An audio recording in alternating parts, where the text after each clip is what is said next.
Oh, okay. So I'm making sure that everything is good on my part and everyone else's part as well, just so that things would run smoothly.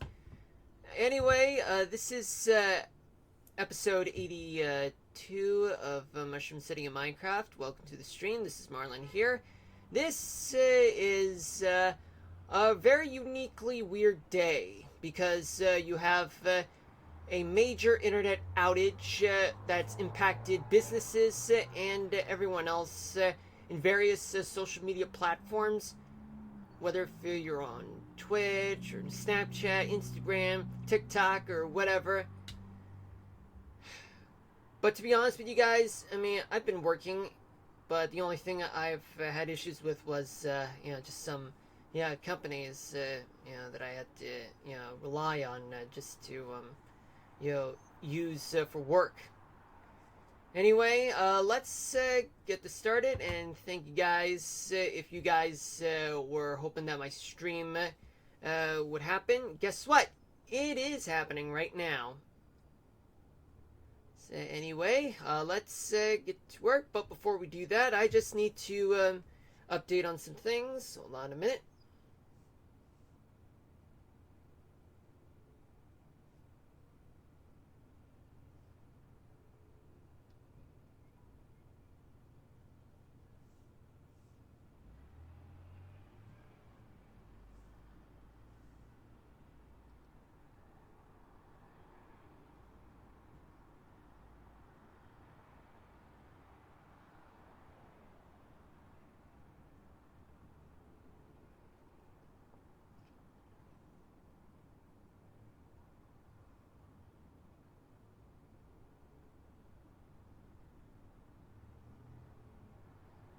Hold on a minute, folks. Hold on a minute.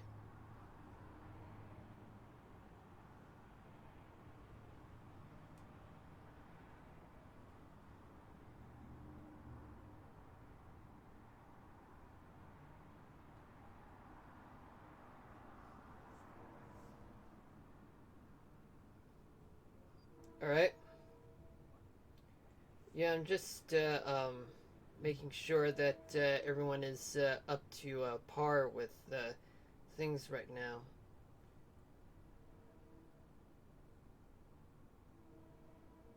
Okay, now let's truly get back to business. So, let's see what we got. Okay, so synoptically, or rather, let's start off with active weather alerts. We do have one special weather statement in Maine. 13 high wind warnings, 1 flood warning, and 4 red flag warnings. Alright, so let's take a look throughout the entire picture. We do have an area of low pressure located near Albany with a stationary front that's in position that stretches from the Catskills all the way to Ottawa. An all-included front that goes through New England and then splits into a cold front that heads towards Florida and then becomes a stationary front just briefly before becoming a warm front as it approaches the Texas coast. And then another warm front out to sea. Another area of low pressure that's located in northwestern Minnesota. That's it's got a all-included front there, and then breaks into 2 fronts, with a cold front sweeping through the Great Plains, then becomes a stationary front just briefly as it makes its way towards southern Colorado, and then it becomes a cold front and a stationary front that goes through the desert southwest, and another warm front that's located in Wisconsin, and another one located through the Ozarks. We do have areas of high pressure that's dominating throughout much of the Pacific Northwest, and although rains are approaching with a warm front that's located just offshore, but just nearby British Columbia and into the Pacific Northwest. Now let's head over to the northeast just to see what we got throughout that part of the country.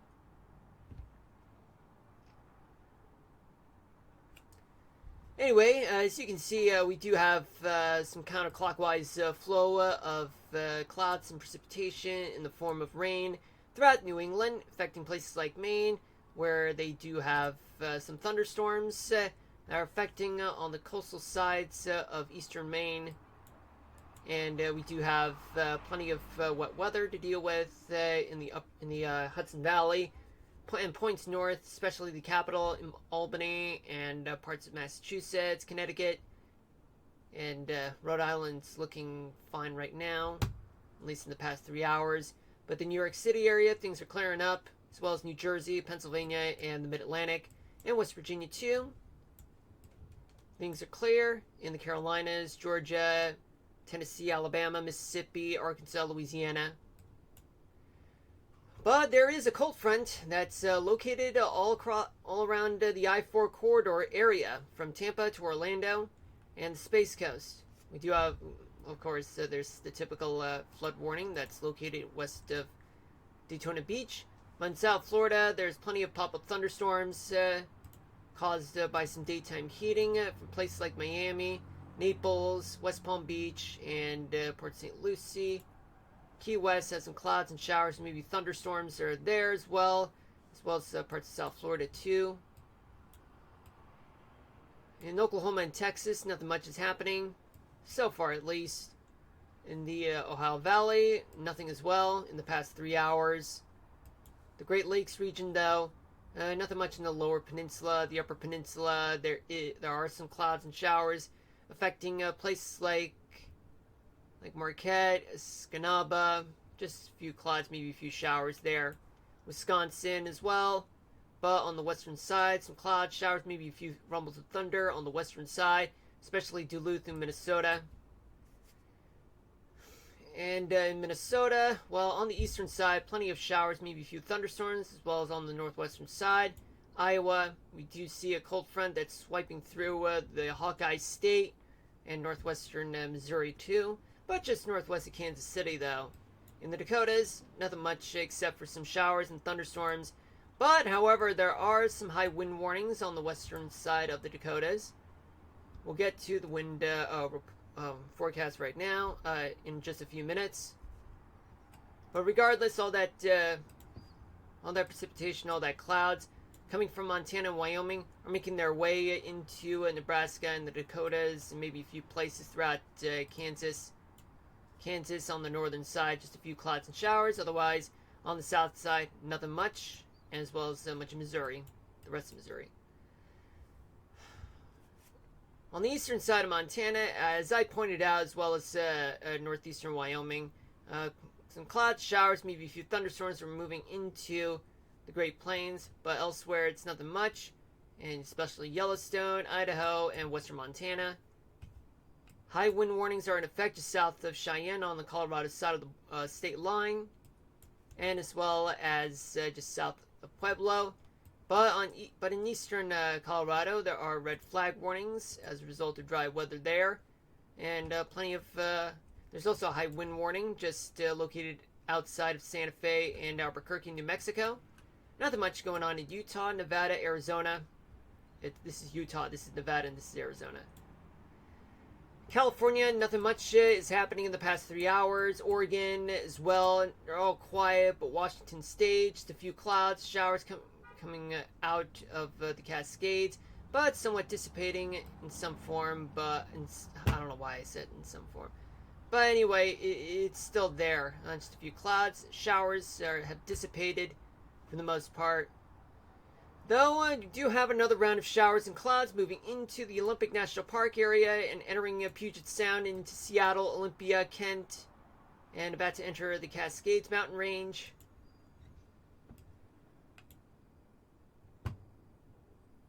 Nothing going on in the Midwest, though, for those of you who are curious. Now, let's switch gears to windy.com. Alright, it's supposed to be here. Just give it a moment, folks. Just give it a moment. Alright. Now, let's see what we got. Okay, so we do have plenty of counterclockwise flow of winds. You can see some winds have range from 20 to 30, maybe close to 40 miles an hour in some places like the coast of Maine, and just offshore from Long Island, Connecticut, Rhode Island, and off of Martha's Vineyard and Nantucket, as well as offshore from the Jersey Shore, offshore from Delaware, and on the northern side of the coastal part of Maryland on the Delmarva Peninsula. But in the interior, much of the winds, they're blowing at no more than 30 miles an hour.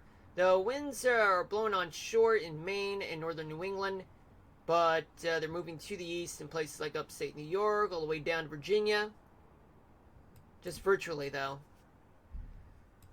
We do have light and variable winds, but in the southeast, but winds are moving in a clockwise fashion, though they're moving outwards. Just an area of surface high pressure, as you can see. In the Carolinas, winds are moving out to sea, but moving down south towards Florida, towards the southwest, though.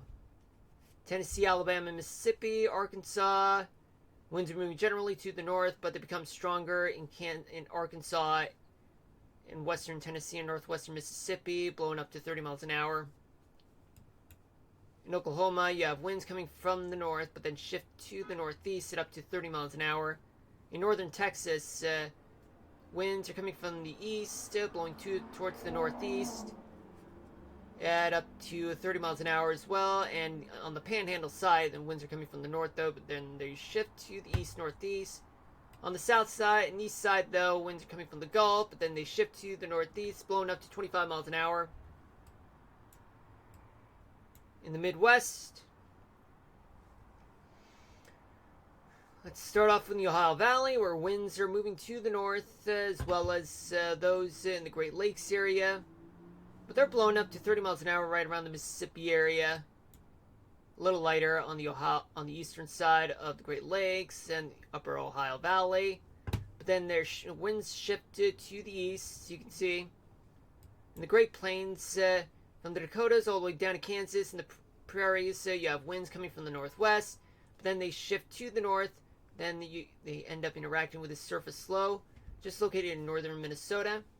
Winds are around up to 40 miles an hour, to up to 45 in some places in North and South Dakotas. Elsewhere, just up to 30 miles an hour.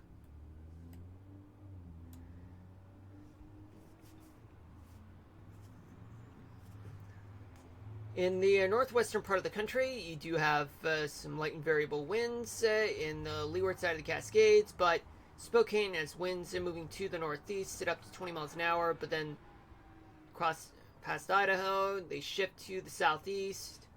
They're only blowing up to 20 miles an hour, but in Montana, mostly on the eastern side, they're blowing up to 40 miles an hour. Near Glasgow, Billings up to 30 miles an hour. In southern Idaho, sorry about that, winds are moving to the east at up to 20 miles an hour, but in Wyoming, they shift slightly to the southeast, but much of the winds are blowing up to 35 miles an hour on the east side. In Oregon and Washington, just plenty of lighter and somewhat variable winds, but in Oregon, northerly winds, moving up to 20 miles an hour, especially on the coastal side, but they're only blowing just briefly onshore, but then they shift. Though in places like Colorado, you have some clockwise flow of winds, but on the northeastern part of the state, winds blowing up to 30 to 40 miles an hour. I don't know what's up with folks, though. They're crazy. In Nevada, winds are generally moving to the south, as well as Utah, but just a little lighter winds there. Utah up to 25 miles an hour. In Arizona and New Mexico, winds are generally moving to the east at up to 20 miles an hour, but in New Mexico, they're blowing a little faster, just up to 30 miles an hour. Mostly just east of Albuquerque. I guess that does explain why you do have some high wind warnings in places like the western Dakotas, in northeastern Colorado, and parts of New Mexico, just east of Albuquerque. Plenty of light and variable winds in California. Winds are paralleling down along the California coast, so you can see, folks.